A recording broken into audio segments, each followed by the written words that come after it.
Steve, guess what? Paul. Guess what, Steve? It's Chinwag. Talk to me. It's Chinwag, Steve. I'm here. You're here. I'm Paul Giamatti. You're Steven Asma.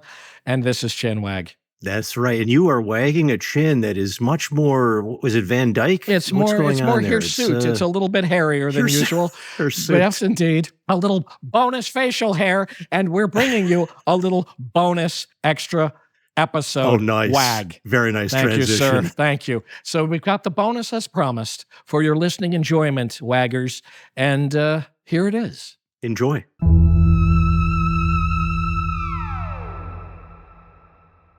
Let's move from southern Illinois to northern Wisconsin. I'm going to take you, Paul, to meet the Hodag, which is in Rhinelander, Wisconsin. Okay. The legendary Hodag. And where is Have you heard of the Hodag? I have not. And is this in the driftless area of... Okay. This is further north, very heavily forested area, almost like up to Lake Superior. So like almost out of Wisconsin, like really far north, Rhinelander. And this is just a really fun one to me. I just love this one. This guy, there's a legend of a creature, and in the 1890s, and it's called Hodag, H-O-D-A-G, and it's described by the folklorist Charles Brown as, quote, the ferocious beast has horns on its head, large bulging eyes and claws, a line of sharp spikes run down the ridge of its back and long tail. The Hodag never lays down. It sleeps leaning against the trunk of trees. And it is said to eat mud turtles, water snakes, muskrats, and it does not disdain human flesh. I like that. It does not turn its nose up at a plate of human flesh. Amazing. Wow, what a crazy sounding animal. I've never heard of this. I know. It's really funny. And it's this guy, Gene Shepard. He's basically like, his job is to go into the forest and scope where can we clear cut timber, like old growth forests. So that was his job in the 1890s. And he claims to capture one in 1893, and he brings it back and he tells everybody he's captured it. And he seems like kind of a huckster, because when people go to see it, he puts on like a nice pair of clothes. He goes into the barn. Then people hear like a scuffling and screaming, which is him changing into some shredded clothes. And he comes out and says, he says, "Oh, not today. It's too rambunctious." That's hilarious. Genius. Like that. And then just that's really funny. Putting on the shredded clothes. So then he steps up his game and he basically says, I've captured this live one and I'm going to display it at the Oneida County Fair. So this is Oneida County. And this is 1896. So he basically has like a little display set up. You have to pay your money. You come in. He's got it really dark. He's got like a little fire going with smoke going in your eyes. You've paid. He's got like what I think he's got his sons like moving a puppet like under a cloth. Oh God! It's covered in a sheet. Yeah, it's covered in a sheet, and he's moving you through real fast, right? Yeah, come on. Yeah.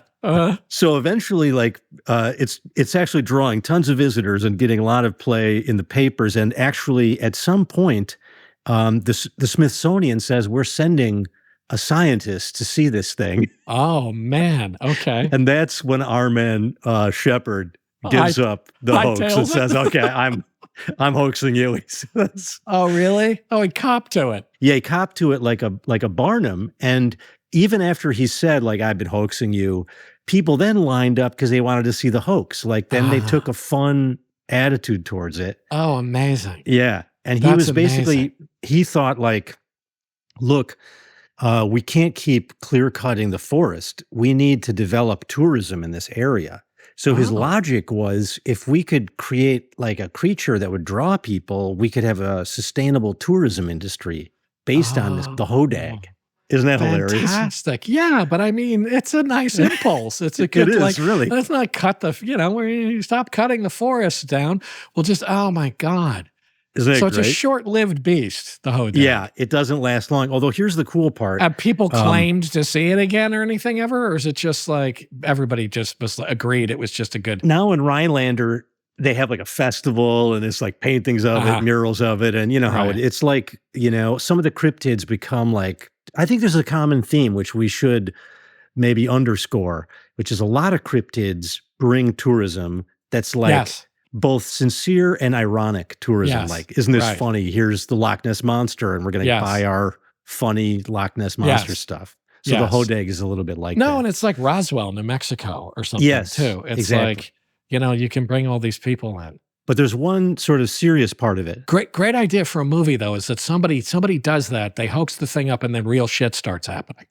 Yeah, that would be awesome. Then the fucking people start really getting ripped apart by something living in the woods. Yeah, there's photographs of it. Like this guy built something that is kind of creepy. There's photographs of all these guys around it from the 1890s, like in the woods. Really? And it's like kind of dark enough and kind of looks burnt and it's spooky. So if you get a chance, look up. I think it was like a dead bear they found and they just I wonder. Yeah. And then they just sort of messed with it, like tweaked it. The taxidermist got a hold of it. Weird. Fantastic. But the cool thing is that if you see a picture of it, it does actually look a lot like a creature that Native Americans created petroglyphs of. It's almost identical, in fact. So around the Great Lakes, on some stones and in caves, you'll see this creature that is very common. And in the Native American, in Ojibwe, it's called a Mishipeshu. And the Mishipeshu is like, is basically means an underwater cat or underwater panther. And so some people think that the Hodag is like sort of this guy's version of a real folklore Native American tradition. Interesting. And this thing lives in the water and it fights. This is something that might interest you because this creature. You dig aquatic cats. Yeah, you dig aquatic cats. Here's where you come into the picture. So this thing, it lives in the water and it's considered like one of the underworld gods or deities, and it fights the Thunderbirds. So the Thunderbirds come from above, like in Devil's Lake, Wisconsin, and fights this creature all the time. And I know you're interested in the Thunderbird. Fascinating. I am interested in the nice, Steve. Yeah. I am interested in the Thunderbirds. The Thunderbirds are a whole other interesting. Yes, the Thunderbirds are these. Again, it goes way back into Native American legendary folk tales, and they're these figures that I think the thinking was that the Thunderbirds caused storms. I think. Yes, I've heard this. Like, yeah, and that, or they were the omen of a big storm coming, or something like that. But that it's true that it has continued. I think every state in the country has had a Thunderbird sighting, which is these enormous birds with like 70-foot wingspans that are like an eagle, but much bigger, right? Like an eagle. And that was the thing, is that I was like, oh, like they're seeing pterodactyls again, but no, it's not. They have feathers. It's a bird. It's a feathered bird. It's like a condor or a vulture or an eagle. It's a humongous black and gray bird.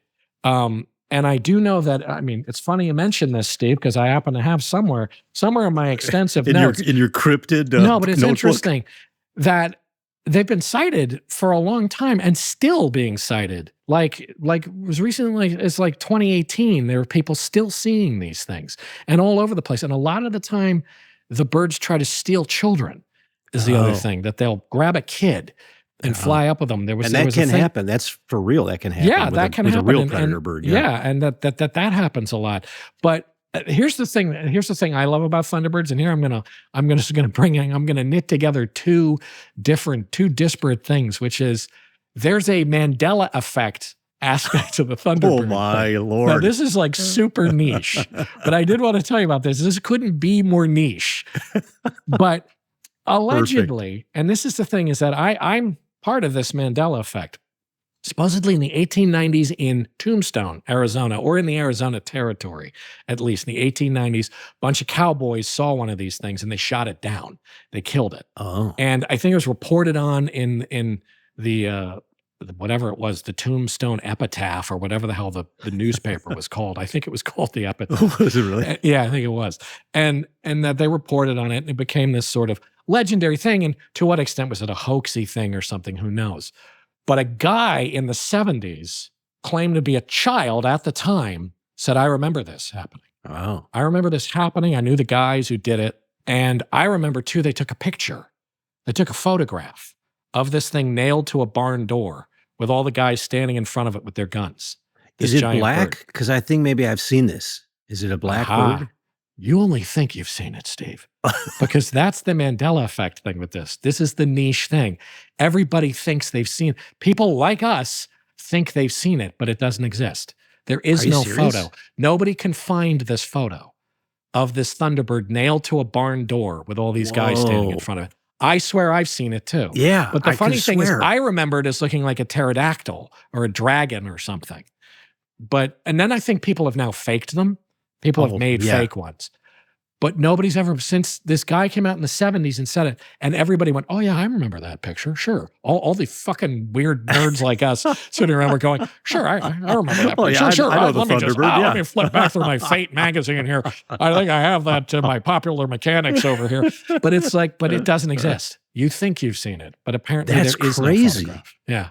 Isn't that weird? That's the coming together of the Mandela Effect the Thunderbird lore. And that I would have never guessed. Cryptids and the Mandela Effect, Steve. This is what the Chinwag is all about. We need a whole show on this. That's what's coming up, people. It sure is. Well, there you go. Wow, that was fun. I enjoyed that. That was good. I very much enjoyed that.